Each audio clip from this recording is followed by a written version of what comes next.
샬롬 사랑하는 박간의 가족 여러분, 한 주의 시작은 오메가와 함께 아멘. 우리 모두 각자의 자리에서 말씀에 반응하여 나아갑시다. 자, 그럼 말씀 들으러 가볼까요? 5분 메시지 가자! 오늘의 본문인 예레미야 26장은 예레미야 7장의 성전 설교를 배경으로 합니다. 한마디로 예레미야 7장이 성전 설교의 내용이었다면 26장은 그 설교에 대한 반응을 보여줍니다. 2절에 보면 그 성전 설교에 대한 내용을 간략하게 보여줍니다. 이때가 3대 절기 중 하나인 수장절, 즉 초막절 또는 장막절이라고 하는 절기였는데 이 절기의 시즌이었어요.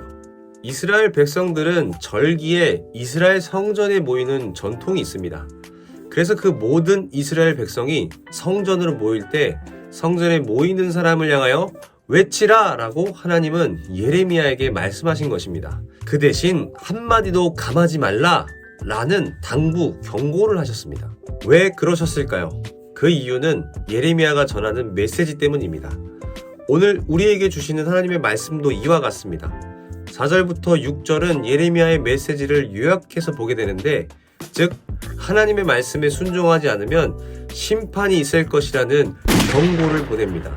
결국 지나온 시간들 속 유다의 모습은 하나님의 말씀을 그대로 순종하는 태도가 아닌 부분적인, 즉 자신이 원하고 듣고 싶은 말씀만 따라가는 불순종의 모습으로 가득했다는 것입니다. 어릴 때부터 항상 엄마에게 들었던 많은 말 중에 하나는 밥 먹어 였어요. 그런데 그 말을 듣고 반응하는 나의 태도, 밥 먹으라고 말하면 알겠어 하고 먹어야 되는 것도 알고 지금 먹어야 할 때인 것도 알지만 움직이지 않는 거죠. 왜요? 지금 누워있는 이불 속이 편하거든. 또 보고 있는 웹툰, 영상이 재밌거든. 움직이지 못하게 하도록 다른 것들에 허용합니다. 그때 날라오는 엄마의 경고의 메시지와 심판 못지않는 등짝 스매시. 셋을 때까지 나와라. 하나, 둘, 셋. 유다 못지않게 그 경고의 메시지를 듣고 움직이는 모습이 저는 정말 많았습니다. 사랑하는 박간의 가족 여러분, 예배 자리 앞에 말씀을 듣기 위해 오는 시간을 늘 나오지만 몸은 오지만 그 말씀 앞에 선택적인 수용의 태도, 주신 말씀을 그대로 아멘 순종이 아닌 부분적으로만 받아들이는, 때로는 알겠다면서 하지 않는 태도가 우리 안에 가득할 수 있다는 것입니다.